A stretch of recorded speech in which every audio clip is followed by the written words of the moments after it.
Gloire à Dieu. On continue notre belle petite étude sur apprendre à connaître Dieu.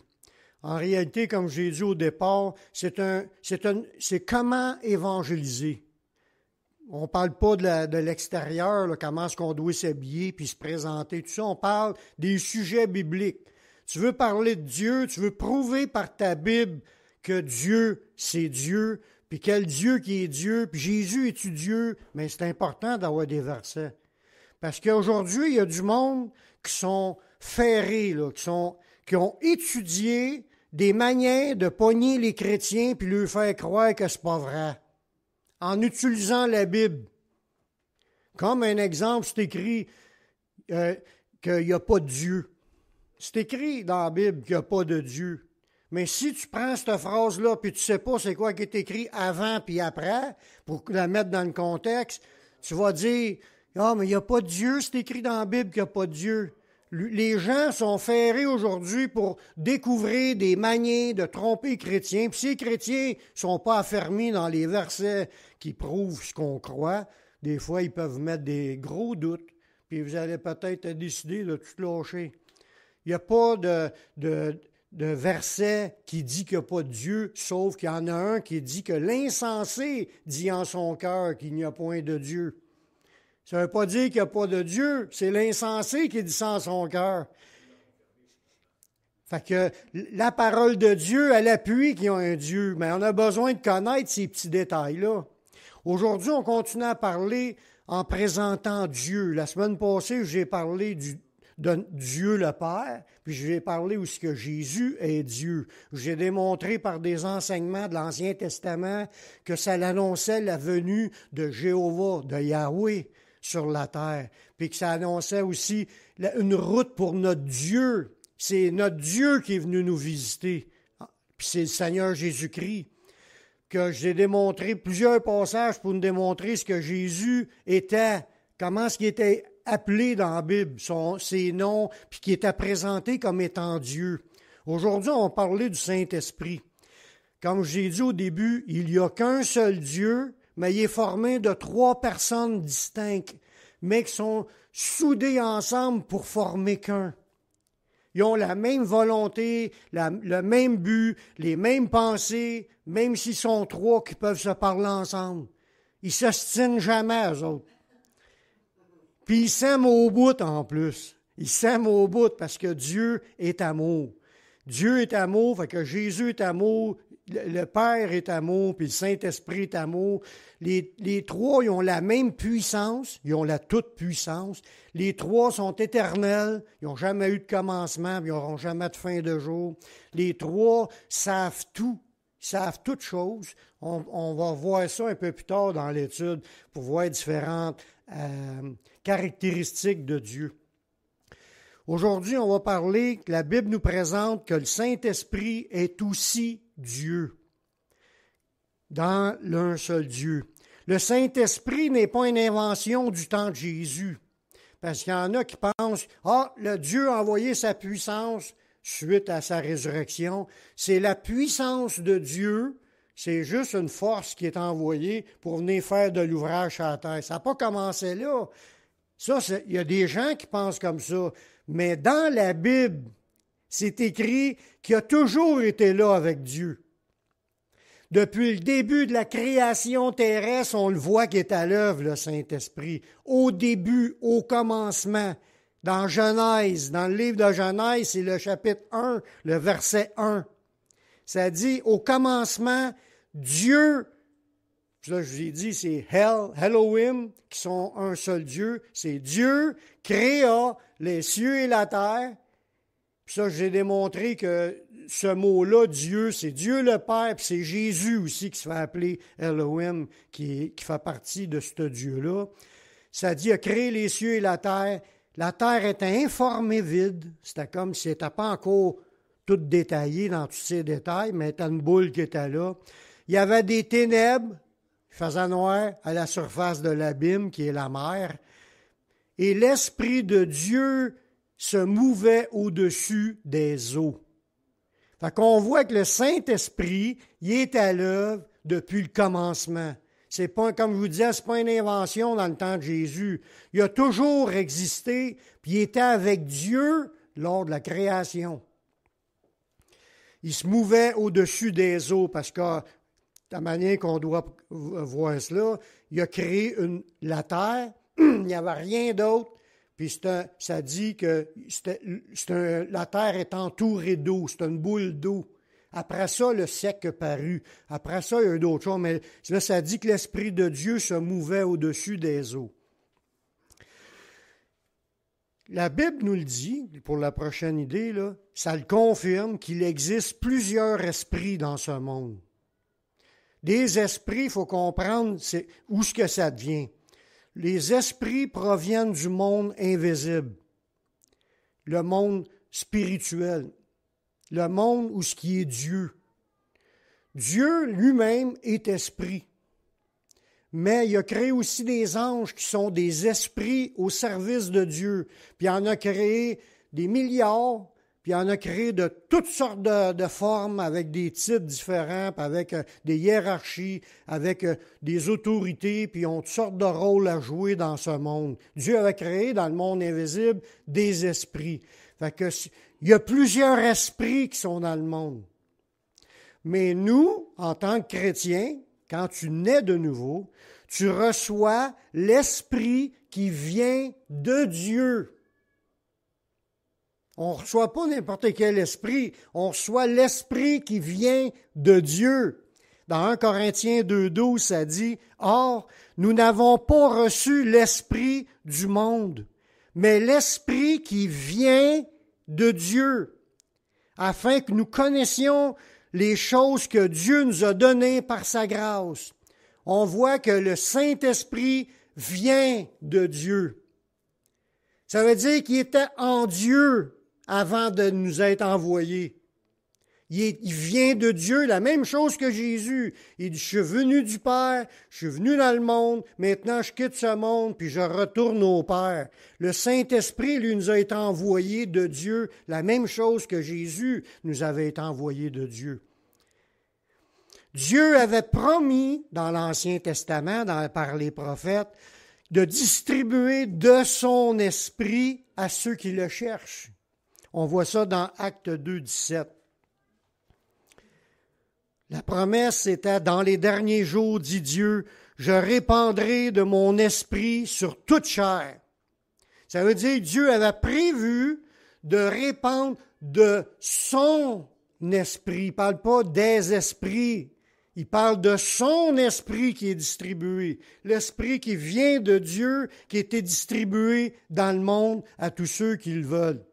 En allant à Jésus, bien sûr, avec repentance, avec un désir de marcher avec le Seigneur, il te pardonne puis il te donne son esprit. Il y a une nouvelle vie qui commence à cause de cela. On devient des personnes nées de nouveau, des nouvelles créatures, à cause que la nature de Dieu est dans le Saint-Esprit puis elle nous est communiquée. On se trouve à avoir deux natures à partir de ce moment-là. La nature humaine qu'on avait déjà, puis la nature de Dieu avec ses idées, ses révélations, ses sentiments, ses émotions, puis il nous change, puis il nous transforme, puis il nous amène dans les pensées de Dieu, à penser ce que Dieu veut. Ça nous dit, vos fils et vos filles prophétiseront, vos jeunes gens auront des visions, vos vieillards auront des songes. Il y a toutes sortes de signes qui peuvent se produire suite à la réception du Saint-Esprit. Mais ce qu'il faut retenir, c'est qu'il répandait de son esprit, qui est à Dieu le Père. Le Saint-Esprit a été envoyé par Jésus pour convaincre les gens d'aller à Jésus pour être sauvés. Dans Jean 16, le versets 7 et 8, ça nous dit « Cependant, je vous dis la vérité. Il vous est avantageux que je m'en aille. » Jésus était sur la terre, il parlait avec ses disciples, puis c'est avantageux que je m'en aille, car si je m'en vais pas, le Consolateur ne viendra pas vers vous. Mais si je m'en vais, je vous l'enverrai. Et quand il sera venu, il convaincra le monde en ce qui concerne le péché, la justice puis le jugement. Voyez-vous, Jésus était sur la terre, il avait été envoyé par son Père, il était sorti du Père pour venir faire une mission. Il est venu nous apporter l'éclairage nécessaire, la compréhension, ce qu'on appelle la lumière, comprendre la vérité. Il est venu nous apporter la vérité, puis il est venu en même temps pour payer la dette de nos péchés. Mais il dit, c'est avantageux qu'il s'en aille. Pourquoi? Parce qu'après ça, il était pour nous envoyer. Il dit, vous voyez, mais si je m'en vais, je vous l'enverrai. Tantôt, on disait, c'est l'Esprit de Dieu le Père, de mon esprit qui va nous envoyer, puis là, qu'on reçoit, puis là, il dit, je vous l'enverrai. C'est Jésus qui parle, comme s'il serait dans l'autorité de Dieu le Père, pour nous envoyer le Saint-Esprit. Puis il fallait qu'il accomplisse sa mission de mourir, de ressusciter, puis là, après ça, le Saint-Esprit a commencé à être répandu. 3000 personnes se sont converties, puis 5000, puis après ça, ça a été des églises qui se sont formées partout dans le monde. On voit qu'il est envoyé pour une mission, le Saint-Esprit, il est venu pour convaincre, puis amener les gens à la repentance, puis les amener à Jésus pour qu'ils soient sauvés. Lorsque nous le recevons, en parlant du Saint-Esprit, lors de notre nouvelle naissance, nous devenons une lettre de Christ par le Saint-Esprit. Là, on voit que autant que le Christ, il fallait qu'il meure, puis après ça, lui nous envoyait le Saint-Esprit qui vient du Père, puis après ça, quand nous, on l'a reçu, on devient une lettre de Jésus qui peut être lue par tout le monde. Le Saint-Esprit vient produire en nous, puis il nous donne les paroles en nous pour qu'on puisse ouvrir notre bouche puis parler des choses de Jésus, comme qu'on le fait là, comme qu'on fait quand on évangélise. On parle de versets, on est comme une Bible ouverte, une lettre de Christ. Mais c'est produit à cause que le Saint-Esprit, l'Esprit de Dieu envoyé par Jésus, il est en nous. Regardez dans 2 Corinthiens 3:3. Vous êtes manifestement une lettre de Christ, écrite par notre ministère. On voit que l'influence d'un ministère pour aider les croyants à ce que la lettre soit écrite comme il faut dans leur cœur. Qu'est-ce qu'ils font, les ministères? Bien, ils expliquent les choses de Dieu, puis les gens s'affermissent, veux pas, tu apprends des versets, tu comprends le sens des versets, ta vie va commencer à changer plus, parce qu'on change de jour en jour jusqu'à temps que... Parce que les dons ministères, les 5 ministères ont été donnés pour le perfectionnement des saints. Fait que quand quelqu'un qui est dans le ministère enseigne les vérités, veut pas, ça a un impact dans le cœur des gens pour que la lettre de Christ soit pleinement bien écrite de la bonne façon, quand c'est bien expliqué, bien sûr.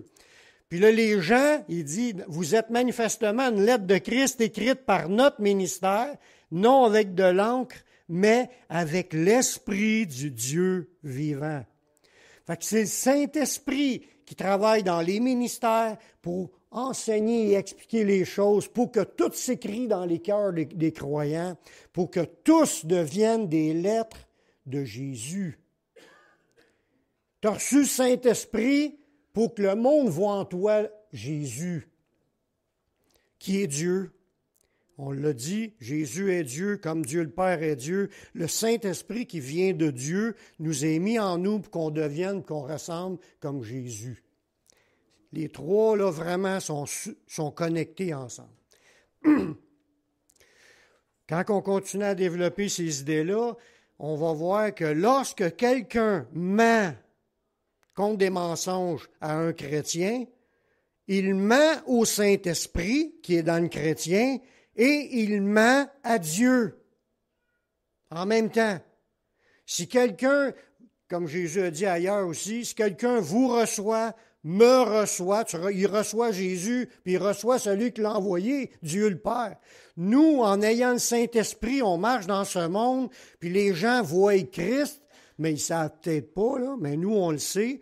Nous autres, on leur dit des paroles, puis eux autres, ils reçoivent l'influence ou les vérités de Dieu. Ils voient Dieu, on est une lettre ouverte. Mais s'il arrive et nous ment d'en face, à nous qui sommes chrétiens, ou s'il nous rejette, il ne rejette pas nous, il rejette Dieu.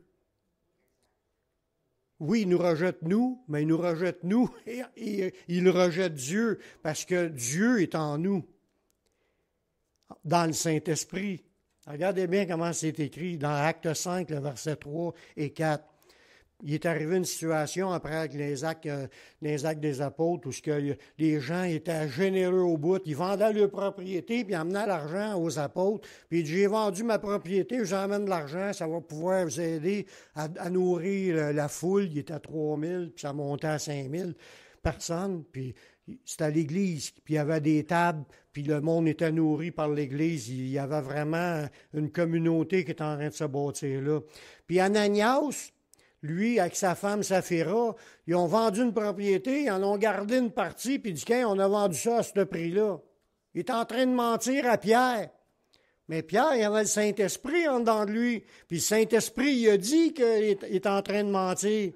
Puis là, si on voit dans Acte 5 au verset 3, Ananias, Pierre est en train de dire à Ananias, Ananias, pourquoi Satan a-t-il rempli ton cœur au point que tu mentes au Saint-Esprit?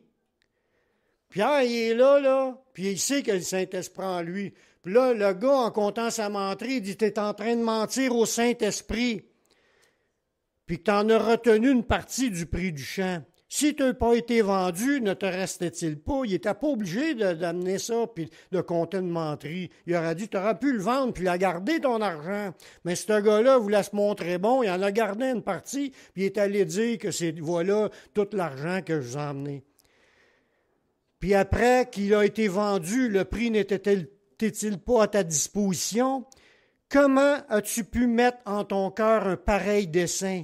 Il dit, ce n'est pas à des hommes que tu as menti, parce qu'il est en train de mentir à Pierre, mais il dit, c'est pas à des hommes que tu as menti, mais à Dieu. En premier, il dit, comment Satan a-t-il rempli ton cœur au point que tu mentes au Saint-Esprit qui est en Pierre? Puis là, il dit, c'est pas à des hommes que tu as menti, mais à Dieu. Il est en train de dire que le Saint-Esprit, c'est Dieu. Mais lui, il ne regardait pas son état. Il ne m'a pas menti à moi, il a menti au Saint-Esprit, puis il a menti à Dieu, en fin de compte. Parce que le Saint-Esprit, c'est l'Esprit de Dieu, c'est Dieu. Fait qu'on a en nous, comme quand des chants qu'on chante, ne sais-tu pas, tu es le temple. Tu es le temple du Saint-Esprit. L'Esprit Saint est en nous, puis c'est Dieu le Père. On va voir même, c'est Jésus qui est en nous. Lorsque tu reçois le Saint-Esprit, tu reçois aussi Jésus. Dans Jean 14, 17 et 18. Là, Jésus est en train de parler de l'esprit de vérité que le monde ne peut recevoir parce qu'il ne le voit point, puis il ne le connaît point. Mais vous, vous le connaissez, car il demeure avec vous, puis il sera en vous. Là, on parle du Saint-Esprit en nous. C'est ça qu'on a reçu. C'est pour ça qu'il faut vraiment en parler régulièrement pour qu'on se rappelle qui nous sommes en position dans ce monde. On n'est pas du monde normal. On n'est pas de ce monde. On est des gens animés de l'Esprit de Dieu. Il sera en vous. Puis là, Jésus, il rajoute, il dit que le Saint-Esprit va venir, le monde ne le connaît pas, mais vous allez le connaître parce qu'il va être en vous. Il dit, je ne vous laisserai pas orphelin, parce que Jésus s'en allait. Il dit, je ne vous laisserai pas tout seul, je ne vous laisserai pas orphelin. Je viendrai à vous. Oui, il partait, mais il est encore là. Quand Jésus s'est en allé, il dit, je vais vous envoyer le Saint-Esprit qui vient du Père. Là, il dit, je l'enverrai en parlant du Saint-Esprit. Puis là, il dit dans ce verset-là que quand il était pour venir, que Jésus était pour être dedans aussi. Fait que quand tu reçois l'Esprit, l'Esprit Saint, le Saint-Esprit, l'Esprit de Dieu, c'est tous des noms qu'on utilise. Tu reçois Dieu le Père, tu reçois Jésus, tu reçois le Saint-Esprit, tu reçois 3 personnes en dedans de toi, dans un seul Dieu. C'est beau? Puis je vous ai démontré la semaine passée que Jésus, c'était Yahweh. Jésus est Jéhovah. Jésus est le Dieu suprême que les témoins de Jéhovah disent qu'ils servent Jéhovah, puis qu'ils ne reconnaissent pas Jésus qui est Dieu lui aussi, qui est Jéhovah aussi, mais c'est le vrai mot, c'est Yahweh. Ils disent qu'ils ne reconnaissent pas Jésus. J'ai démontré par la Bible que Jésus est Yahweh aussi. C'est celui qui est l'existant. Puis j'ai démontré aussi que Jésus, c'est Elohim, qui est Dieu créateur de toutes choses. Au commencement, Dieu créa. Dieu, qui est le mot Dieu, c'est Jésus aussi. Je l'ai démontré par des versets la semaine passée. Donc, quand tu reçois le Saint-Esprit, tu reçois Yahweh, tu reçois Elohim, tu reçois Dieu le Père, tu reçois Jésus, tu reçois le Saint-Esprit. C'est tout synonyme. Quand tu reçois le Saint-Esprit à ta nouvelle naissance, tu as reçu Jésus. Jésus est en toi. Jésus est là. Le Dieu le Père est là. Son esprit est là. Est-ce quelqu'un qui est content ici ce matin? Il n'y a pas rien de plus beau que ça, là. On est les gens les plus favorisés de la planète. On est des élus. Ce n'est pas des farces. Il y a beaucoup d'appelés, peu d'élus. Les élus, c'est ceux qui l'ont reçu et qui sont vraiment en contact, puis qui vont garder ce contact-là jusqu'à la fin. Toutes les promesses de Dieu sont oui et amen en Jésus, puis il est en dedans de nous. Quand on parle par l'Esprit pour prier, c'est Jésus qui est en train de demander à son Père, puis on le demande dans son nom. Les prières, c'est lui qui les a faites. Puis dans d'autres versets, il va dire en priant par le Saint-Esprit. Mais en réalité, c'est le Saint-Esprit qui prie Dieu le Père. Mais Jésus prie le Père. Puis le Père est en nous qui prie le Père. Fait que en réalité, tu es toujours dans la bonne connexion. Amen. Quand tu marches en Jésus, bien sûr. Si tu marches selon la chair, ça c'est une autre affaire.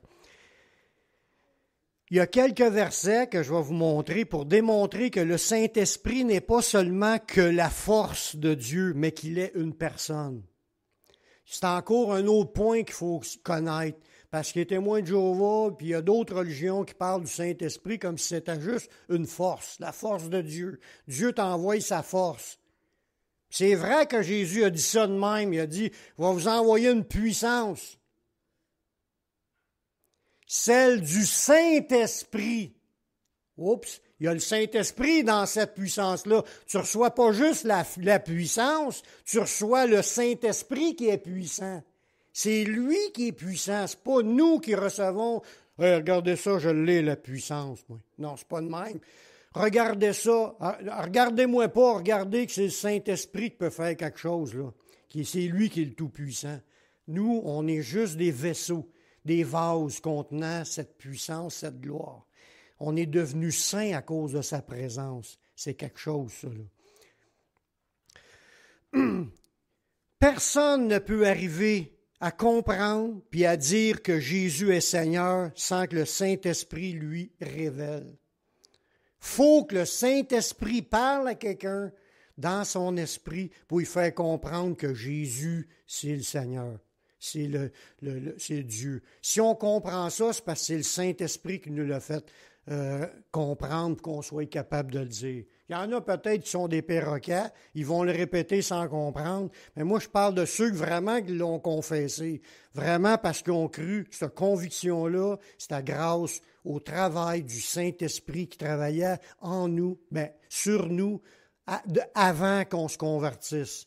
Ça fait longtemps que le Saint-Esprit travaille dans une personne avant qu'il se convertisse. Il fallait qu'il soit amené dans des pensées pour comprendre la vérité. Alors, regardez bien dans 1 Corinthiens 12, 3. « Nul ne peut dire Jésus est le Seigneur si ce n'est par le Saint-Esprit. » On voit le travail du Saint-Esprit qui amène les gens dans une conviction de péché, de justice et de jugement. C'est ce que je vous ai parlé tantôt. L'Esprit vient pour convaincre que la justice, le péché, parce qu'ils ne croient pas en Jésus. C'est le péché principal que les gens ont besoin de comprendre. De péché parce qu'ils ne croient pas en moi. De justice parce que Jésus a été ressuscité et est emmené au Père. puis de jugement, mais le prince de ce monde est jugé, puis ceux qui suivent ce prince de ce monde-là, ils vont être jugés eux autres aussi. C'est la conviction que le Saint-Esprit fait, puis c'est ça que je pensais avant de me convertir. Je savais que j'étais pécheur, je savais que Jésus était mort sur la croix pour pardonner mes péchés, puis je savais aussi que je m'en allais en enfer, puis je ne voulais pas y aller. Quand j'ai accepté Jésus, j'ai cru au salut, puis je l'ai accepté, puis pas rien qu'une fois.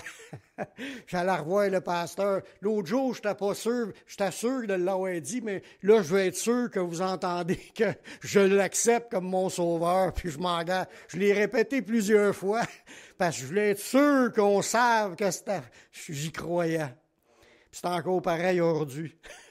J'espère que c'est la même chose pour chacun de vous, que vous êtes ancrés dans cette idée-là, que c'est Jésus le Sauveur. L'Esprit Saint rend témoignage de Jésus par des paroles, par des signes, par des prodiges. S'il se passe de quoi, là, une action surnaturelle dans un événement, c'est le Saint-Esprit qui est en train de le faire. Jésus l'avait dit, je vais vous donner le Saint-Esprit. Vous avez des signes, des songes, des prophéties, vos enfants, vos vieillards, tout ça.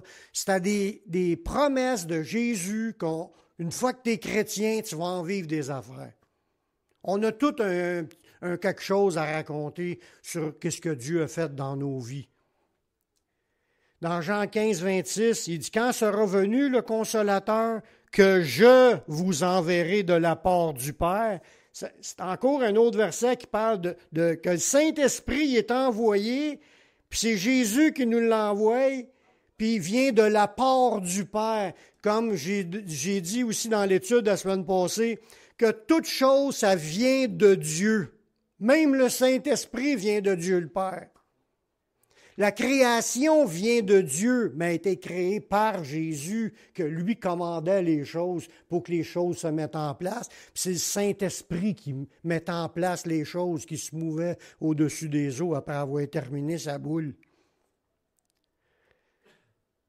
Là, il dit, « Quand sera venu le Consolateur que je vous enverrai de la part du Père, l'Esprit de vérité qui vient du Père, bien, il rendra témoignage de moi. » C'est l'Esprit Saint qui convainc, comme je disais tantôt, il convainc de péché, de justice et de jugement, mais il convainc aussi par des témoignages.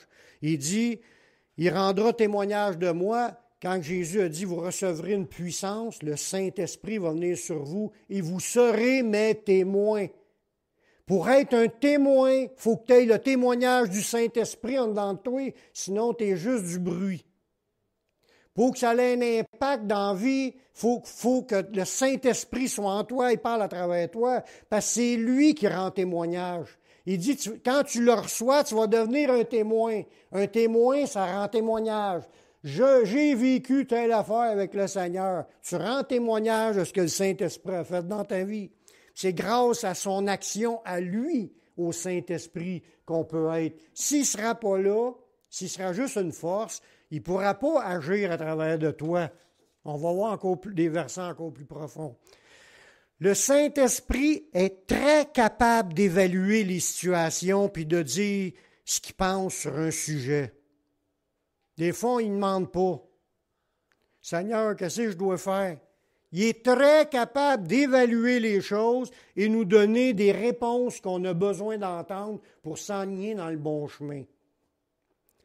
Dans une situation ici, qu'on voit dans le verset, dans Actes 15, 28, les apôtres étaient en discussion sur des points de doctrine, puis ils parlaient entre eux autres, puis là, dans leur réponse, ils ont dit, « Il a paru bon au Saint-Esprit et à nous de ne pas vous imposer d'autres charges de ce qui est nécessaire. » Fait que ces gens-là ont entendu la voix du Saint-Esprit leur dire des choses. Eux autres, ils étaient en train de discuter dans leur opinion, mais ils ont entendu le Saint-Esprit leur dire des affaires. Fait que dans leur réponse, il dit, il a paru bon au Saint-Esprit et à nous de ne pas vous imposer d'autres choses. Ça veut dire que le Saint-Esprit, il est là, puis quand on le questionne sur des sujets, il peut nous donner des réponses pour nous aider à être guidés.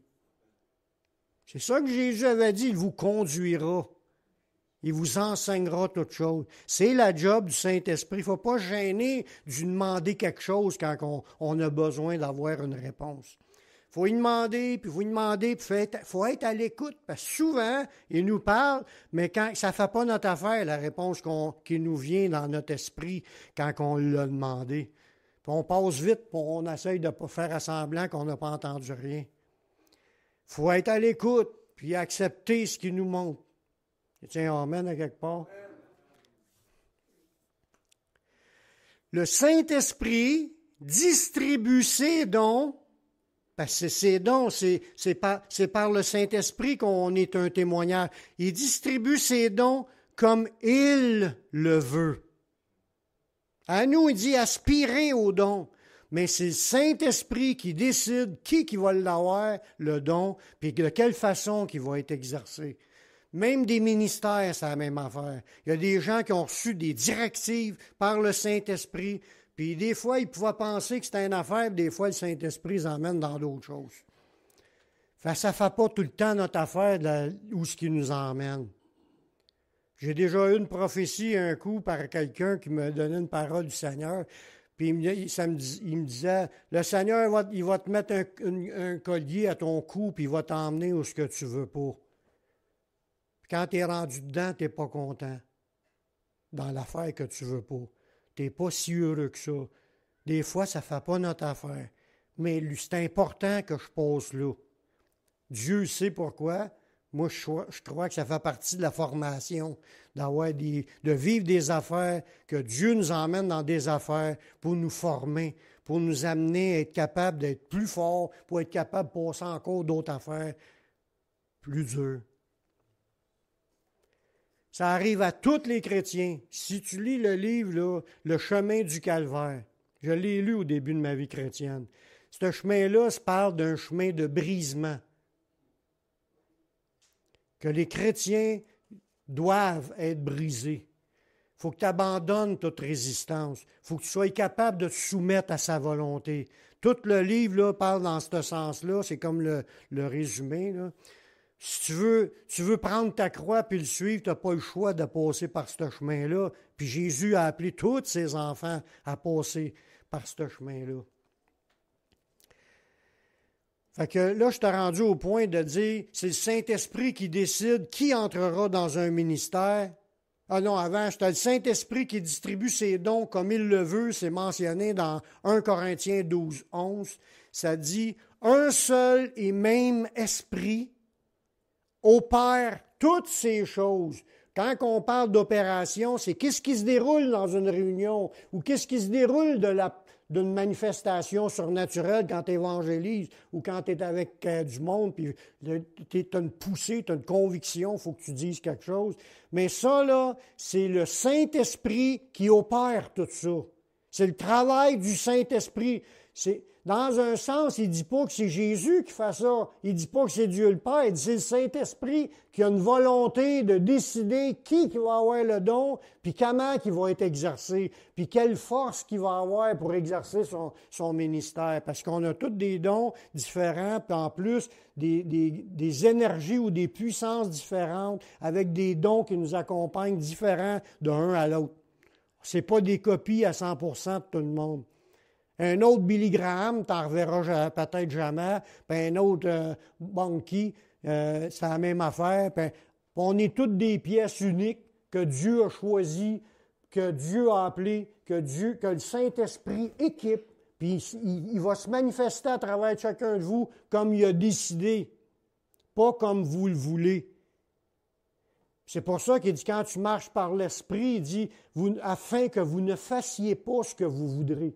Fait que bien souvent, il peut t'amener dans les affaires que tu veux, de vivre d'une manière que tu ne veux pas. Mais il faut que tu l'acceptes, c'est de même que tu vas grandir encore plus vite. Il dit dans 1 Corinthiens 12, « Un seul et même esprit opère ces choses, les distribuant à chacun en particulier comme il le veut. » Ça veut dire, si tu n'en as pas de dons là, qui se manifestent, des dons surnaturels, tout ça, c'est Dieu qui a décidé. Puis s'il y en a, c'est Dieu qui a décidé. C'est le Saint-Esprit qui a décidé. On parle d'un même esprit comme il le veut. Ça veut dire que ce Saint-Esprit-là, il pense, il réfléchit, il planifie, il décide, puis il distribue, puis c'est lui qui manifeste les opérations. Le Saint-Esprit n'est pas juste une force, il a une volonté, puis c'est à celle-là qu'on se soumet. Amen. Mais il va toujours en direction de ce que le Père avait planifié. Le Saint-Esprit décide qui entrera dans un ministère et à quel endroit ce ministère ira. On voit dans Actes 13, 2, les apôtres encore là, en train de se réunir dans leur réunion, puis ça dit, pendant qu'ils servaient le Seigneur dans leur ministère et qu'ils jeûnaient, ils étaient déjà dans l'action de prier, puis jeûner, puis chercher la face de Dieu. Le Saint-Esprit dit, il y a une parole par le Saint-Esprit qui a été dit, « Mettez-moi à part Barnabas et Saul pour l'œuvre à laquelle je les ai appelés. » C'est le Saint-Esprit qui a appelé Barnabas et Paul à être à part, puis que le monde prie pour eux autres, puis qu'on les envoie, puis le Saint-Esprit les a guidés. Il était avec eux. C'est le Saint-Esprit qui décide qui va être dans le ministère, puis c'est le Saint-Esprit qui équipe aussi de tout ce que cette personne-là a de besoin pour l'accomplir. Puis comme je vous disais tantôt, c'est différent d'une personne à l'autre. Le but du Saint-Esprit est de nous faire comprendre puis de nous faire vivre la vérité. Dans notre vie là, de chacun, c'est lui qui nous amène dans une croissance. À comprendre plus, puis à réaliser des affaires, puis à rejeter des affaires, puis à vouloir recevoir d'autres choses. Tout ce travail-là de transformation, c'est le Saint-Esprit encore qui fait ça.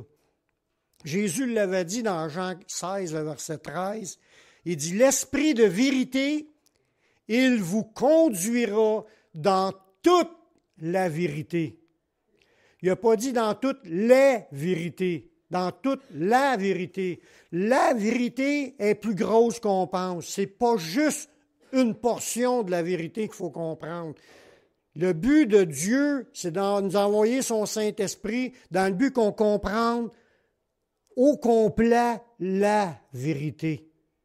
Il y en a qui prennent qu'un ou deux passages, puis ils font toute leur vie avec ces deux passages-là, puis ils laissent tout le reste là. C'est pas ça que le Saint-Esprit veut faire. Ça, c'est des gens qui se rebellent à la parole. Ils ne veulent pas croire à tout ce qui est là. Ils n'en veulent pas de parole, puis être obligés d'obéir, puis de faire ci, puis faire ça, parce que Dieu l'a dit de le faire.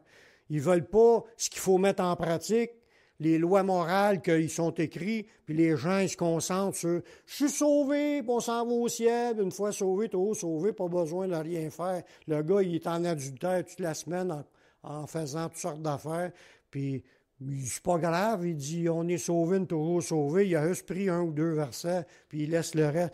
Si le Saint-Esprit veut nous conduire dans toute la vérité, c'est qu'on devra tous arriver à un niveau de sainteté comme Jésus.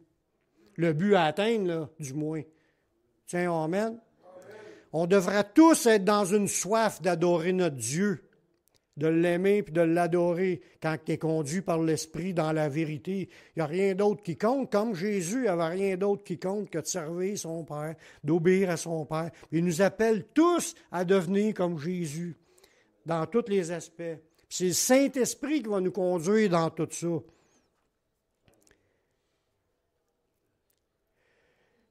Nous avons été lavés quand on a accepté Jésus. On a reçu le pardon.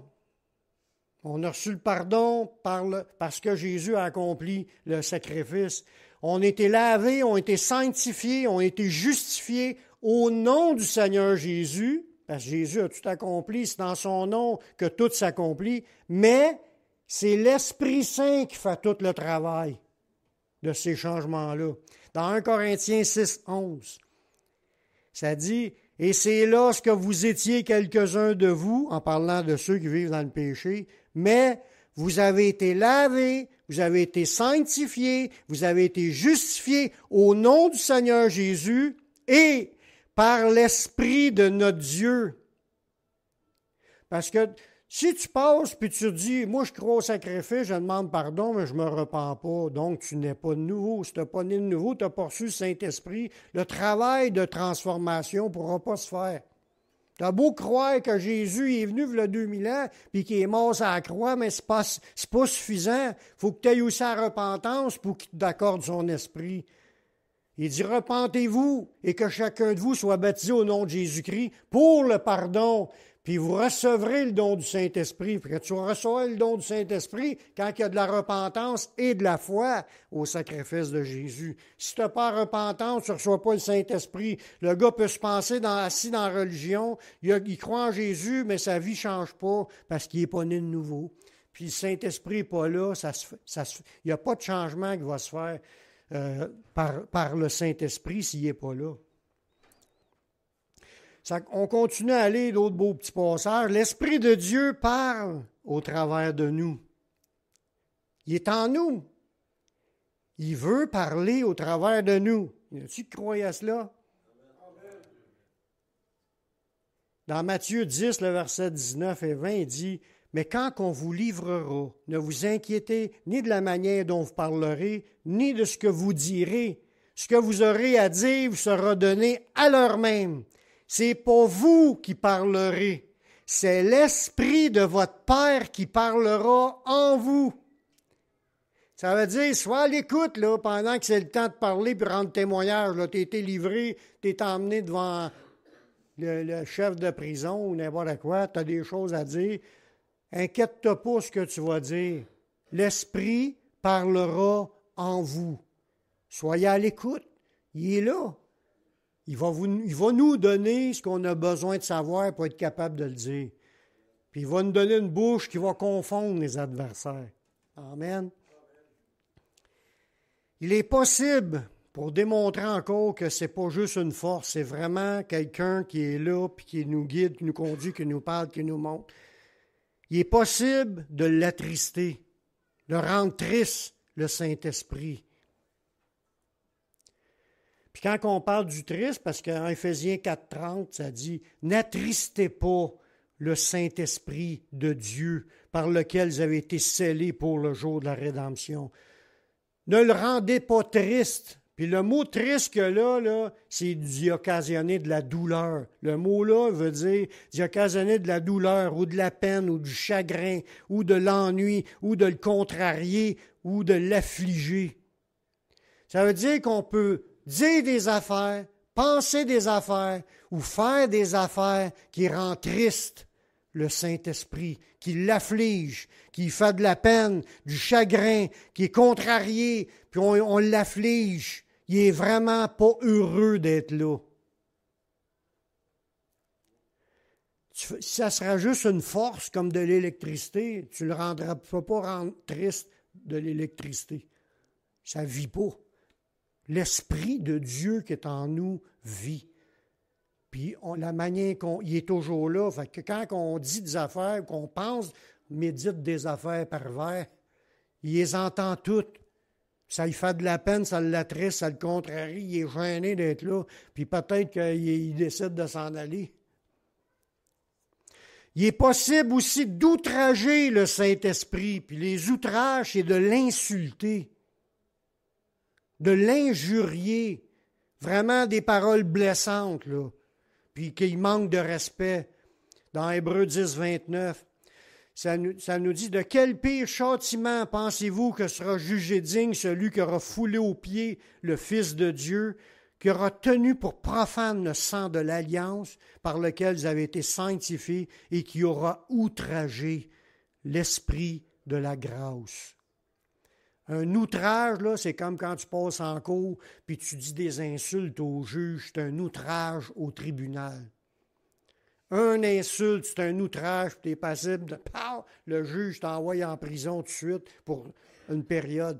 Des outrages, tu reçois des conséquences.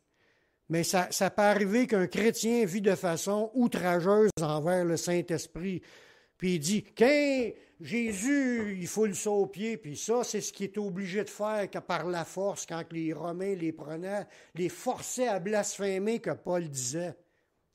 Puis avec les soldats, puis avec le peuple juif qui pognait un chrétien, il forçait à dire que le sang de Jésus, c'est profane, que c'est pas sacré, c'est pas saint, c'est du sang comme du sang d'un animal. C'est pas plus mieux que ça, puis de fouler aux pieds Jésus, puis en plus de dire des paroles qui insultaient, injuriaient le Saint-Esprit. Il dit, de quel pire châtiment pensez-vous qu'il va arriver à celui qui a fait ça? Parce que ça dit que c'est une chose terrible que de tomber entre les mains du Dieu vivant. Jamais un chrétien, il faut qu'il accepte de revirer de bord puis de dire des insultes. Il faut que tu acceptes d'être prêt à mourir plutôt que de dire une parole contre Dieu, puis contre Jésus, puis contre l'Esprit Saint.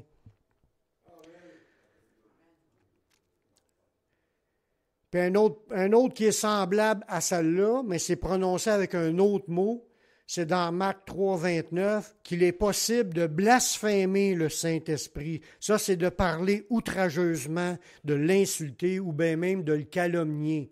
Calomnier, c'est juste dire, comme dans l'exemple qu'on va lire, là, les gens, « Ah, c'est par Belzébul que Jésus chasse les démons. » Il venait de l'insulter, pas insulter Jésus. Jésus a dit, tout blasphème contre le Fils de l'homme sera pardonné. Mais dans ce verset-là, mais quiconque blasphémera contre le Saint-Esprit, parce que le Saint-Esprit qui est en Jésus, c'est le Saint-Esprit, c'est pas Belzébul. Il dit, n'obtiendra jamais de pardon. Il est coupable d'un péché éternel. Jésus parla ainsi parce qu'il disait qu'il est possédé d'un esprit impur. Quand tu dis que Jésus est possédé d'un esprit impur, c'est en train de dire que, comme les gars ils ont dit, c'est par Belzébul qui chasse les démons. C'est Jésus, tu ne peux pas avoir de doute sur ce qui est. Puis eux autres, là, ils doutaient là-dessus, puis ils ont outragé l'esprit qui est dans Jésus. Ils l'ont blasphémé, puis il était coupable d'un péché éternel. Ça veut dire que s'il serait juste une force, ça ne le dérangerait même pas. Comme je disais tantôt, de l'électricité, tu peux te beau y dire n'importe quoi au courant 110, là, puis... Mais le Saint-Esprit, lui, il ne rit pas de ça. Le manque de respect que les gens envers lui, c'est grave, ça peut les amener à jamais être sauvés à cause de ça. Puis je finis avec un dernier verset. C'est le Saint-Esprit qui nous ressuscitera au retour de Jésus. Dans Romains 8, 11. Et si l'esprit de celui qui a ressuscité Jésus d'entre les morts habite en vous, c'est l'esprit qui est en Jésus, puis qui a ressuscité Jésus. C'est l'Esprit Saint qui a ressuscité Jésus. Puis il dit, si cet esprit-là, il est en vous, celui qui a ressuscité Christ d'entre les morts rendra aussi la vie à vos corps mortels par son esprit qui habite en vous. C'est le Saint-Esprit qui rentre en nous, puis c'est lui qui va nous ressusciter à la fin. Il ne nous oubliera pas. N'as-tu un qui a peur de ne pas être ressuscité? Faites-vous-en pas, la Bible a dit, tous ressusciteront. Et ne soyez pas étonnés, car les morts entendront la voix du Fils de Dieu, puis ils vont tous ressusciter. Mais on va être chacun dans nos rangs. Il y a ceux qui appartiennent à Christ, puis les autres vont ressusciter pour le jugement à la fin. Il y a 2 résurrections. La première, c'est heureux et saints ceux qui ont part à la première résurrection. La seconde mort n'a pas de pouvoir sur eux, puis ils seront sacrificateurs de Dieu et de Christ, puis ils régneront avec lui pendant les 1000 ans. On va être avec le Seigneur parce que le Saint-Esprit qui est en nous nous ressuscitera. Fait que voyez-vous l'importance de le recevoir, de s'assurer. Il y a un verset qui dit « Celui qui n'a pas l'Esprit de Christ ne lui appartient pas. » Il faut absolument que tu sois né de nouveau pour que tu rentres dans le royaume. Puis naître de nouveau, c'est une naissance de l'Esprit. Il faut que tu naisses d'eau et d'esprit pour rentrer dans le royaume. Il faut que tu viennes au monde, tu sors de l'eau. Mais pour vraiment rentrer là, il faut que tu reçoives la naissance de l'Esprit. C'est de recevoir l'Esprit Saint.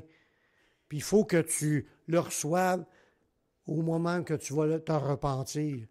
Quand tu te repens, tu regrettes le mal que tu as fait. Parce qu'il faut vraiment, si tu penses que tu es une bonne personne, tu ne rentreras pas. Si tu penses que tu n'as pas rien fait de mal, tu ne rentreras pas. Si tu penses que ce n'est pas grave les péchés que le monde a fait, tu ne rentreras pas. Faut que tu sois repentant face au péché, face à ce que Dieu nous a demandé et qu'on n'a pas fait. La chose la pire que le monde ne font pas, là, c'est comme j'ai dit tantôt, le Saint-Esprit va les convaincre de péché. Puis le péché, c'est qu'ils ne croient pas en moi. Le plus gros péché que le monde font, c'est de ne pas croire en Jésus. Toutes les années qu'ils ont pu vivre sans aller à Jésus pour demander pardon, c'est la plus grande rébellion que tu ne peux pas faire. Le Saint-Esprit veut nous le montrer. Il faut absolument que tout être sur la terre se tourne vers Jésus, puis qu'il lui rende la gloire, puis qu'il commence à le servir, à marcher avec lui en repentance. C'est le plan pour tout le monde. Il n'y a pas d'autre chemin que celui-là. Il faut qu'il y ait de la repentance, puis te tourner vers Jésus, c'est la conversion. Puis là, tu vas le recevoir. Là, quand tu es dans cet état-là, Jésus est prêt à t'accepter. C'est pas... Prends-moi tel que je suis. Oui, c'est un beau chant, tel que je suis. C'est sûr qu'on n'est pas parfait. Mais tel que je suis, humble et repentant, prêt à vouloir m'engager à te suivre. Il faut que tu saves dans quoi tu t'engages. Tu suis Jésus, tu vas l'aimer, tu vas le servir pour le reste de ta vie parce qu'il n'y a rien d'autre qui compte pour toi. Si tu es dans cet état-là, puis tu veux vraiment être pardonné, puis naître de nouveau, recevoir le Saint-Esprit, puis qu'il y a une nouvelle vie qui commence, bien, je vais faire une prière pour ceux qui m'écoutent, que ce soit ici, que ce soit sur Internet. C'est pas moi qui va vous sauver, c'est devant Dieu. Parlez à Dieu. Faites cette prière-là devant Dieu. Puis attendez-vous à ce que Dieu fasse un œuvre en vous donnant le pardon, puis en vous donnant son esprit. Puis là, vous allez avoir l'assurance de faire partie de ceux qui vont être sauvés. Faites cette prière avec moi. Père, je reconnais que je suis un pécheur, que je suis perdu, mais je sais que Jésus, il est mort sur la croix.